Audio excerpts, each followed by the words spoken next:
Thank you for tuning in to the latest edition of the 12 Kyle podcast.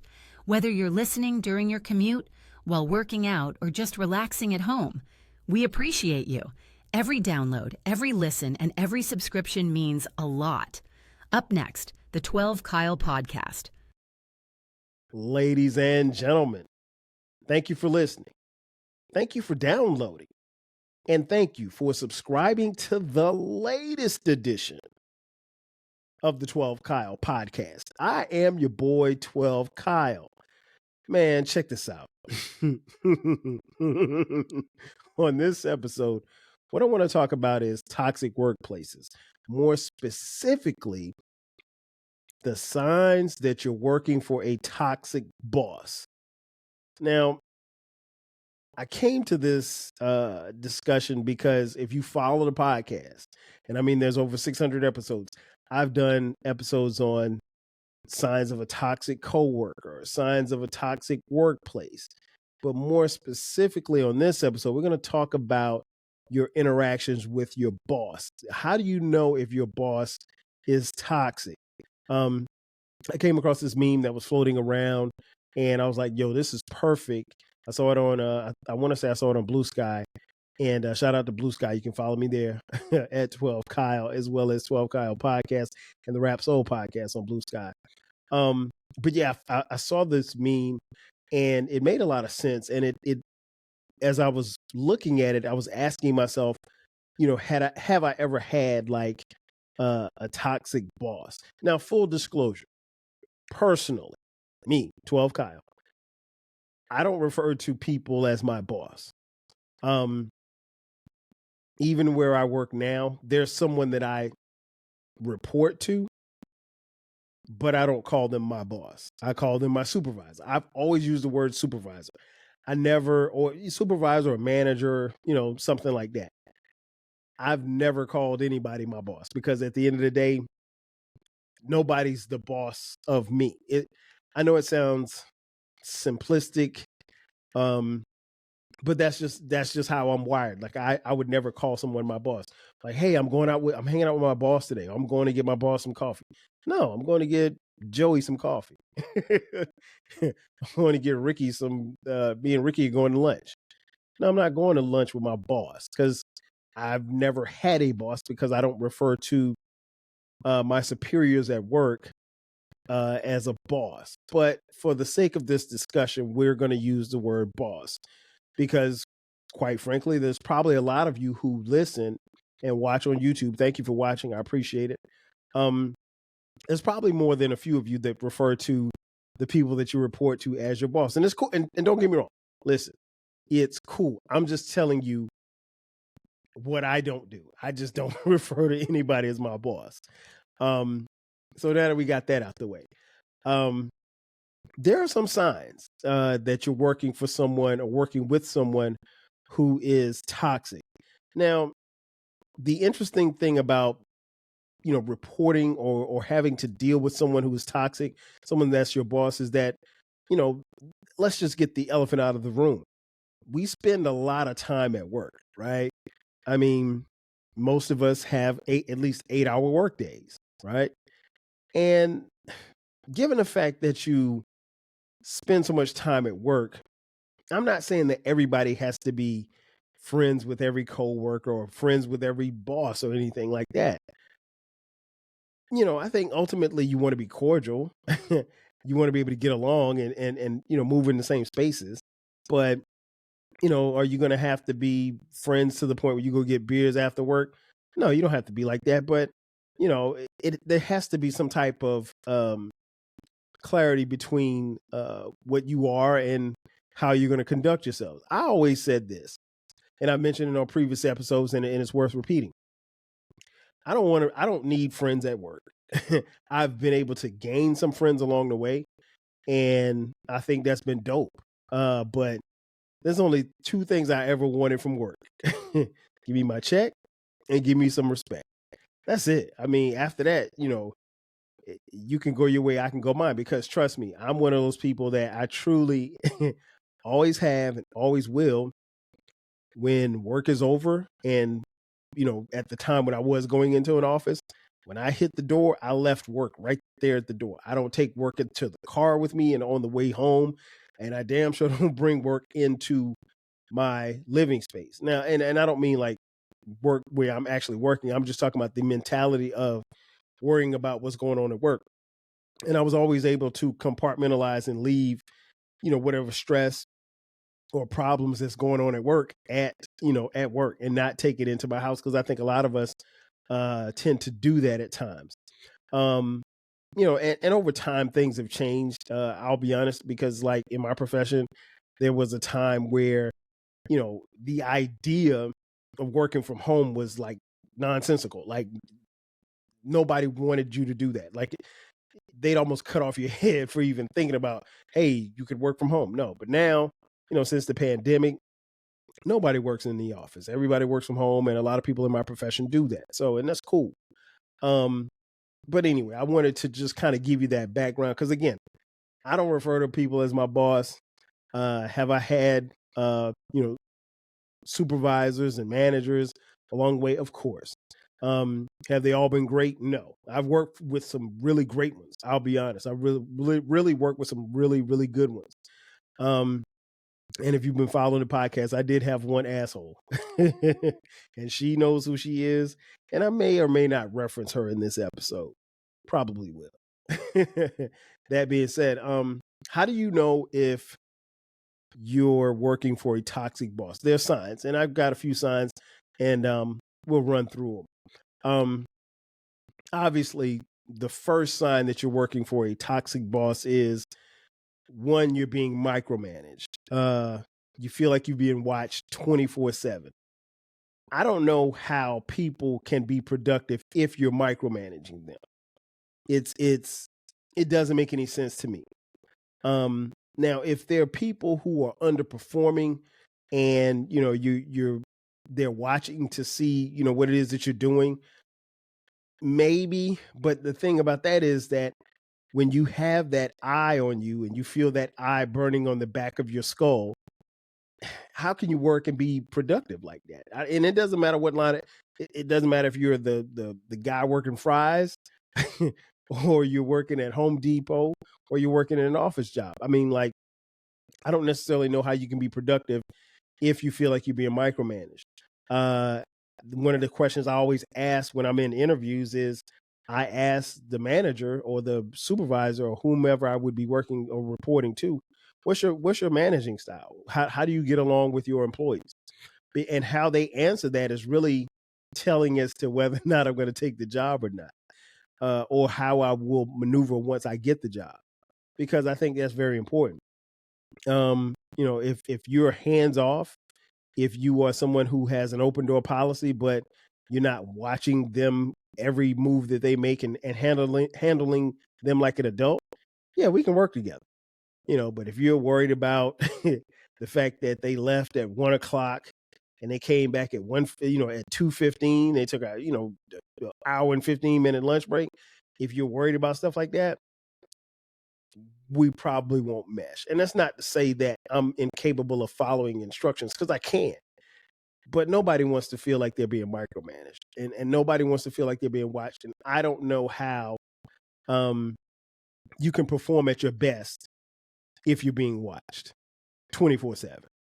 If someone's worried about, if your supervisor or boss is worried about how much time you're spending on your personal calls, or if you're, if you're heating up fish in the microwave, or if you're, spending too much time at the water cooler chit-chatting with coworkers, if they're worried about that, then they're worried about the wrong thing, and you probably aren't good at that job. And what's even worse is they're probably not that good at that job either. Let's see. And these are in no particular order. Number 2, no career growth. If you have one sign of a toxic boss is that there's no career growth, there's no training, there's no promotions. I think that's something that's very key. Anytime that you get a job, you need to look around and see what your peers are doing as far as like, achieving goals and things of that nature, because ultimately that's going to be you. You're going to be the one, as you move in your tenure in that particular company or wherever you're working, promotions and things of that nature are very important. I would think so. But if you don't see any growth, that could be problematic. And it could be a direct sign of a toxic boss is that they're not promoting people. One of the things that I always say when I'm in an interview is that, I always ask the question about career growth. And the reason being is that, and my response is always, if you hire me and I'm sitting in the same seat that you hired me to be in, if I'm still sitting in the same seat 3 years from now, then I feel like I failed you and you failed me, because I should be on a trajectory to move forward and move higher. That doesn't necessarily mean I'm coming for your job. I may have bigger aspirations than your job. But at the end of the day, if you don't see any career growth, if you don't see where they're training people, if you don't see where there's promotions are going on, it's probably signs that you have a toxic boss, because your boss is probably the one that's blocking all of that. What else? Another sign that you may have a toxic boss is your PTO and leave time. If they are shaming you for it, and they discourage rest. Over my career, I can honestly say that's probably happened a lot more than I'm willing to admit, or well, actually, I can admit. It's probably happened a whole lot. Your time off is your time off, and I get it. Everybody can't take off, the week of the 4th of July, and everybody can't take off the week of Christmas, and everybody can't take off the day, the day after Thanksgiving, if, particularly if your company's open, or the week of Christmas. I get it. It really just depends on where you work and what type of job that you have. Now, if you work at Walmart, taking a day off after Thanksgiving probably is not going to happen for you. I'm gonna keep it a bean with you. It's probably not gonna happen, because that's probably one of the busiest times that Walmart will have, because it's the start of the Christmas holidays. But if you work at a office and you're an administrative assistant and you can't take off the day after Thanksgiving, or you have to, let's say you can't take the day off because Ron is getting the day off, and Ron has been here 3 years and you've been here 1 year. That's ridiculous. That's PTO shaming and leave shaming. And honestly, jobs should encourage you to take your time off, encourage you to rest, encourage you to worry and be more concerned about your mental health. And I can honestly say, I don't know that I've ever heard any employer prior to COVID happening really go above and beyond mentioning being concerned about their employees' mental health and well-being. I haven't heard. I definitely didn't hear in any company that I work for. And I work for quite a few companies. Never heard it before. And I remember I remember distinctly one particular company I worked for. There was it wasn't even a holiday, right? It was just a regular weekend, and I put in a request to take off like Friday and Monday, because I was my wife and I were flying to DC for a wedding. One of my best friends, his sister was getting married, and we wanted to come up there and support and see them and show love. And I'd already purchased my tickets, right? And this was I've never been someone who has like called out, last minute or anything like that. I don't do that. I always, unless I'm sick. And I've probably called out sick in my whole career, maybe 4 times in my life. Anyway, long story short, so I send the request, to take the PTO day, and this is a month in advance.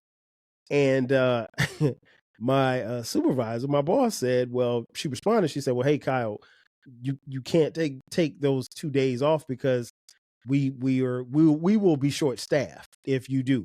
We don't have enough people, here or whatever like that. And I responded. I said, well, hey, I'm taking the day off because I've already paid for plane tickets. I'm flying from Atlanta to Baltimore. I'm, it's a wrap unless you're going to pay me for unless you're gonna pay for these plane tickets I just purchased, I'm taking that day off, those 2 days off. And when I mentioned about the plane tickets, she, emailed me back. She said, okay, well, hey, next time just kind of give us a heads up before you, pay for flight. Say what? What are you talking about? Like, I don't have to clear my personal dealings with you.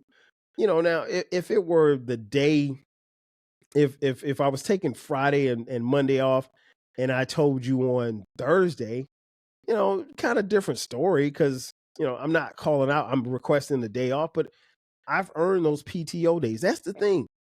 Companies don't understand. You earn those days or you're given those days. So really and truly, are you really in a position to tell me when and where I can take my days? Technically, you can't. And I want to say, and I can say this without actually looking it up. I'm pretty sure that it's against some type of law.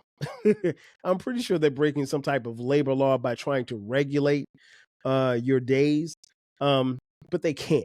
Honestly, they can't. So I would, that right there, probably particularly at that particular time, was the last straw for me in that company. And I want to say by the next spring, I was out of there. So probably about 4 or 5 months after that, I was out of there. In fact, I started looking right after that exchange.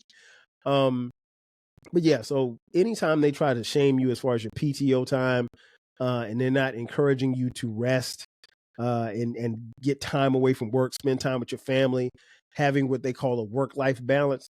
Anytime that happens, that's a sign that you're probably working for a toxic boss. What's another sign? If there's a lack of vision, like there's no clear goals or drive as to what they want from you, that's probably a sign. You're probably working for a toxic boss. Your boss should have a vision for what they want to see in you. You should have your own goals. You should have your own drive. You should have your own ideas to where you want to be. But they also should have something where they see for you and be able to tell you systematically and over a period of time how and where you're going to get to those points. But if there's no vision, no clear goals or any type of drive, yeah, you're probably working for a toxic boss. What's another one? Oh, blame culture. Listen, if you are working for an employer and you're constantly being blamed for stuff, or someone else is constantly being blamed for stuff and no mistakes are being allowed, yeah, you're definitely working for a toxic boss. And you probably should run, because here's the thing. Nobody's perfect, right? Everybody makes mistakes. Are some mistakes bigger than others? Of course, right? There's certain things that you can't do. There's certain things that you're trained not to do. I get that, so forth and so on, right? But at the end of the day, like, when nobody's willing to accept responsibility and you're constantly being blamed or you're pointing the finger, you may have a toxic boss. And the thing that I found is that toxic bosses usually revel in that type of stuff. Like they love it for whatever reason, other than the fact that it's just messy.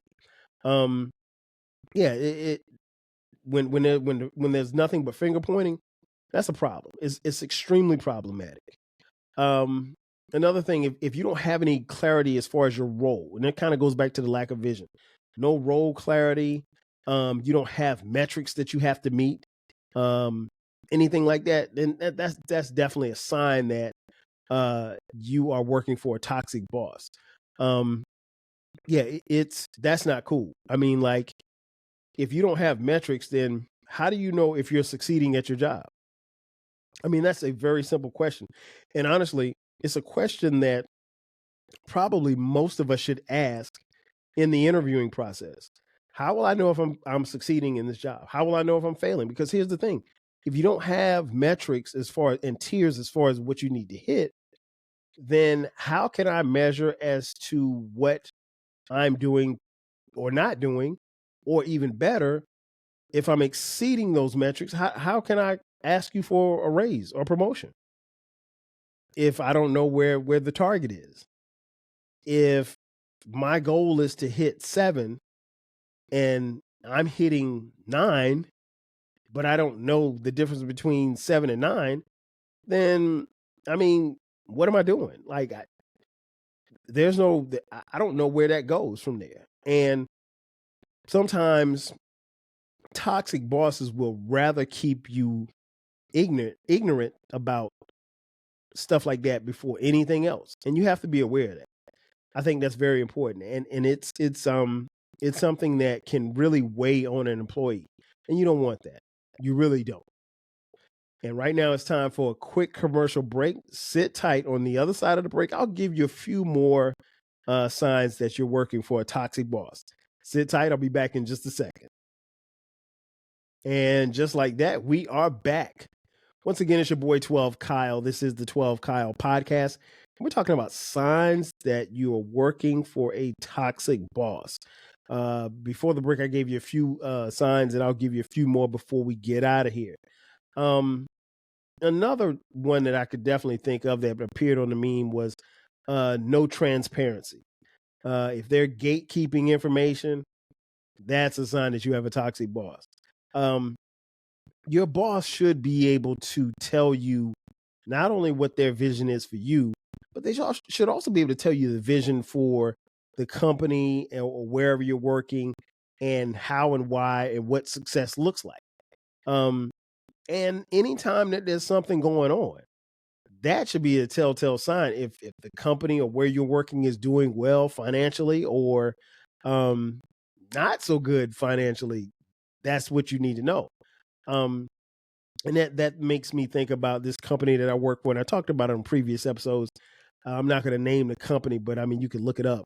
I distinctly remember and this was before the mortgage crash in 2007.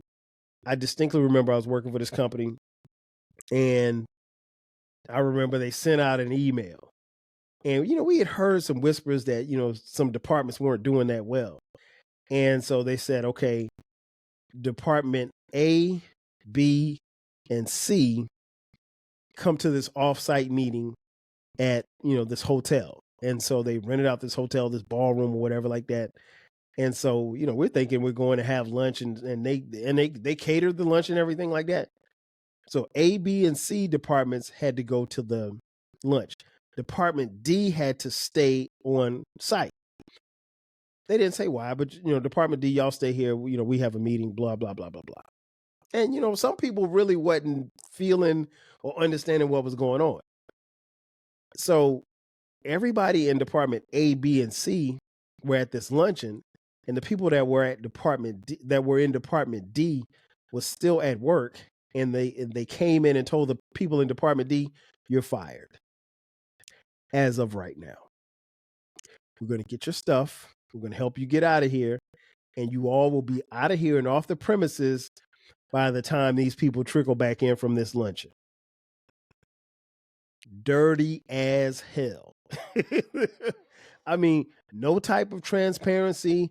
Nobody said, hey, well, we may be laying some people off. We may be letting some people go. None of that. But that taught me a very good lesson. It taught me that, where I was working was probably the most toxic place I've ever worked in my life. I mean, all kind of shit was going on in there. But what it taught me was just because I was in group A, that didn't mean that at some point I'm going to be in the same position or same boat where the people who were in group D were in. So you're not special, and if they could do that and do it as slimy and as grimy as they did those people, they'll do the same to you. You're not any different in their eyes. It just so happens that they're not touching your department yet. Another way that is another sign that you were working for a toxic boss, if there's unequal treatment. Obviously, if some employees are being treated better than others, people have favorites. I get it. You can have a situation where, there's some people who have, because here's the thing. Most people in a lot of jobs have worked with someone else in that job. I don't care if you're a school teacher. You probably worked somewhere. If you're at school A, you've probably worked with someone else in that school at some point in time, or there's someone in your school who has worked with someone else. I mean, like, that's the easiest way to get a job is for you to, for a job to be hiring, and they're going to come. If they come and say, "Hey, 12 Kyle, we're hiring. Do you know anybody that needs a job?" I'm going to recommend one of my friends. I'm not going to recommend anybody I don't know. You know what I'm saying? I'm not going to put it on Craigslist or something like that and say, "Hey, we're looking for a job. My company's looking for a job." No, I'm going to go find somebody that I know, and then I can vouch for them and so forth and so on. And that's how it works. And I get it. So people have relationships. But when you have favorites and you cater to those favorites, and those favorites could be people that you are cool with, people that you're super cool with. For a boss, it could be the people that, they brought in. Their favorites could be the people that they hang out with, or it could be the people that they sleep with. I've seen that happen quite a few times, actually. And, unfortunately, that's how the world works sometimes in some places, in a lot of places, I should say. So yeah, if you have a boss that plays favorites, if you have a boss that is not cool on treating everybody the same, if you have a boss that's probably sleeping with some of your fellow employees, then yeah, that's a sign that your boss is kind of toxic, just a little. Another one, another sign that your boss is toxic. If you don't get any recognition, if they don't give any recognition and they don't make you feel appreciated, that's definitely a sign that you have a toxic boss. Bosses like that really, really, really have a problem recognizing people, particularly those who are excelling at their position, which is really the opposite, because I think if you recognize people when they're doing well, if they're doing well, that may motivate them to work even harder, or maybe make the people that's around work a little harder, so they can be like them and get on that level. It's almost like a coach, right? As a coach, if you're coaching a team, you have to understand how to manage people, and you have to understand that, yeah, you may have a player that, they're going to get going once you pat them on the back and tell everybody what good of a job that they're doing. And then you may have some that, you got to put your foot in the ass for them to move. That's what it is. It's no different from being a boss. The difference is a good boss or a great boss would recognize someone who is doing something. And, constantly, even if they're not doing anything, you still tell them, "Hey, I appreciate what you're doing. I appreciate you." And not just, free pizzas on Fridays or jeans Friday. Because I had that too. The pizza lunches and the jeans on Friday. That ain't showing appreciation, man. Appreciate me in my bank account. Send me a couple of more dollars. Hit me with a bonus that nobody else is getting. Break me off based on what it is that I'm doing. Pause. So yeah, I need that. I need that. But when you're in that position and you don't recognize, your employees, yeah, that's a sign that you're a toxic boss. What's another one? Let's see. Definitely. If where you work has a high turnover ratio, that's a sign that you probably have a toxic boss. Particularly if the employees are being treated poorly. Who wants to work for a jerk? Nobody. Who wants to work for an asshole? Nobody. And one of the things that I always ask in an interview is, well, what happened to the person that was here before me? Why are we feeling this? Why are you feeling this position? Did they leave because they found a better opportunity? Were they promoted, to another department? Were they promoted up? Or did they just quit? Like, do you have a lot of people that quit? And if it's a revolving door and it's a high turnover, yeah, you probably should run. That's not a good look. That's not a good look at all. And that is definitely a sign of a toxic boss, is that, the door is constantly opening and they're constantly interviewing and everything like that. That is a clear-cut sign that people aren't being treated well, treated with respect. And you definitely can't play with anybody's money. Like you play with people's money, like you you could get unlifed for that. Another sign, if there's unclear expectations. I mentioned a little earlier before the break, like, you know, you have to be very clear and direct as to what it is that you want from your employee. If your boss can't tell you what they expect from you, or if they're always moving the goalposts, oh man, that's a problem. Like, who wants to work for a boss like that? Nobody. Because you'll never hit the target because the target is always moving. I mentioned moving the goalposts. There's no way that you can be successful if your boss is not being very clear to you as far as what they expect from you. Should there be a manual that says, okay, hey, you do this, this, and that, and then you're meeting your job expectations? That's one thing. But it goes beyond what's in your job description and what you're getting paid for. It is your boss's job to be clear and concise as to what it is they want from you and what it is they expect from you. And if they can't do that, then that's clearly a sign that you're working for a toxic boss. Let's see, I'll give you one more. If there are always perpetual fires that need to be put out, that's a sign that you're working for a toxic boss. Here's the thing. You're not Smokey the Bear, right? You're not there to put out fires. But if your boss is constantly putting out fires and they're always in reactive mode instead of being proactive, they're being reactive. Yeah, that's a clear sign that, that's a toxic boss, because there's something about them that they are putting themselves into and subsequently will be putting you into if they can't handle. You don't want that. You don't want that at all. It takes me back to the company that I mentioned a little earlier. There was always fires. There was always fires. There was always something going on, and I'm really surprised that I stayed there for. I think I was there. Was it 4 years? Was that 4 years? Was it? Okay, yeah, like 4 years. 4 years there, and I mean, like the first year was cool, and then after that, it was crazy.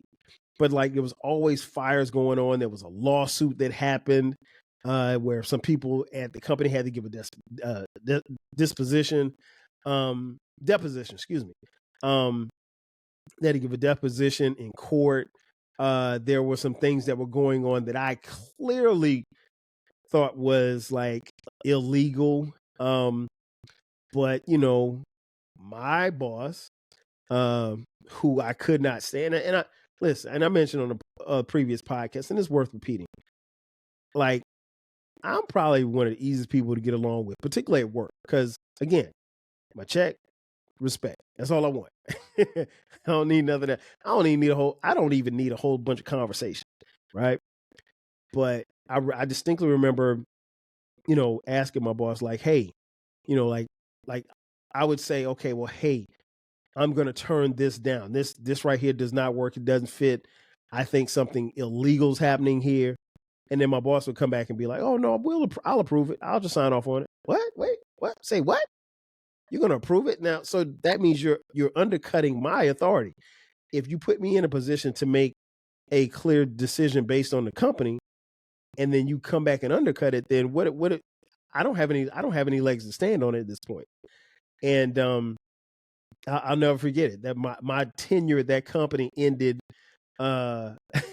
It ended in the right way for me. I distinctly remember we had a lady. I don't know if she's still around. I'm gonna call her Miss Carol.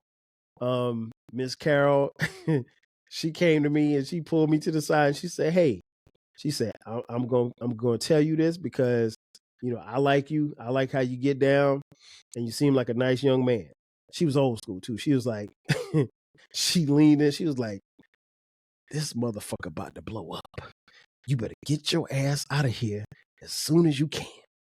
And so at that point, she told me basically that they were going to be offering a severance to people to voluntarily leave the company because, at some point they were going to start laying people off. And so she told me, hey, get your money, get out of there before the roof cave, excuse me, before the roof caves in. And I took her up on her advice. I took my severance. It wasn't a golden parachute, but it was a little parachute to, get me out get me off the mountain, I guess. And I flew out of there, right? And almost 6 months to the day after I quit, the feds kicked in the door, waving the 4-4. Oh my God! Now it's one thing to have your business to be interrupted, but it's another thing when the federal government comes in, shuts the lights off, takes all of the computer data, everything, and to find out that you're running a bunch of illegal stuff and a whole bunch of mess is going on. I can't even, there's so much stuff that I could get into about that company, and the company no longer exists. So I'm free to say what I want to say as far as that's concerned, but there's no need to talk about it because they're a bunch of losers. But but anyway, but I'm glad I left, because it was a very toxic environment. My boss was very toxic. I don't like her. I still don't like her to this day. If I ever saw her on the street, I'd probably cuss her out. And I'm not even that type of guy, but I don't like her. And she knows why I don't like her. Like she really tried to make work hell for me. And I'll be honest, I don't know why, because it wasn't like I did anything, listen, I'll put it like this. It could have been because I wasn't sleeping with her. I don't know. Because she was sleeping with somebody else. I don't know. Maybe that's why she wanted to give me a hard way to go. I'm married. I don't want you. I ain't into white women. And I definitely not into white women who think that they're black. But I digress. In conclusion, if you have a toxic boss, it's best to get out of there. It truly is. I think one of the things, and I mentioned it on a previous podcast, and it's worth repeating, I think one of the things that the pandemic taught us is that the American worker kind of realized their value. There's a lot of people who went to work and worked a certain way and did a bunch of things when they were, up until the pandemic. And then after the pandemic, they realized, like, I'm working. Why am I doing all of this? Why am I working 60, 70 hour days and 60, 70 hour weeks and, only to be let go for nothing, or let go and nobody's caring about me or my family. Nobody's caring about me or my health. Nobody's caring about me and my kids, that type of thing. Because, I say this all the time, and shout out to Dr. Cole, my man, Dr. Cole from South Carolina State University, one of my business professors. One of the first things he told us in class in financial management, he said, if you don't own the company, you are expendable. Everybody's expendable that does not own the company. And those words stuck with me. And I appreciate Dr. Cole for telling us that, because, at the end of the day, you are expendable. And nobody has, we're no longer in that time frame where, like how it was probably when our parents or grandparents grew up, where you could go work for General Motors for 30 years and then you retire at the company, and, you get a fat check and pension and all that kind of stuff like that. That doesn't happen anymore. This newer generation of kids, for them, working at a job for 5 years is a long time. So, the idea of bouncing around is cool with them. Fortunately for me, I'm at a position where I'm not trying to bounce around. I really enjoy where I work now. I get a check and I get respect. So I can't complain. And there's no micromanagement. I'm real super cool with my supervisor. And I don't have any complaints. I really don't. But I had to get to this point, or I had to find this place before I got here, because I went through, some junk to get here. And I had some great stops along the way. Don't get me wrong. But I mean, we all go through that. But if you have a toxic boss, just be aware of the signs. And if you see the signs, don't think that the writing on the wall isn't for you. It probably is. And the writing on the wall is probably telling you to get on, and you probably should. Ladies and gentlemen, that's going to do it for me. This has been another edition of the 12 Kyle podcast. Be sure to subscribe to the podcast. The podcast drops every Thursday, and then we have bonus episodes on Sundays. If you're on social media, hit us up. We're on Blue Sky, Twitter X, Facebook, Instagram, what else? Threads, TikTok, at 12 Kyle Podcast and at 12 Kyle. If you're on YouTube, thanks again for watching. We appreciate it. Subscribe, hit the like button, hit the notification button. That way you get notified when we drop episodes, because we always drop YouTube before we drop the audio. What else? Also, if you want to contribute to the podcast, you can contribute financially. Hit us up on Cash App, $TWELVEKYLE.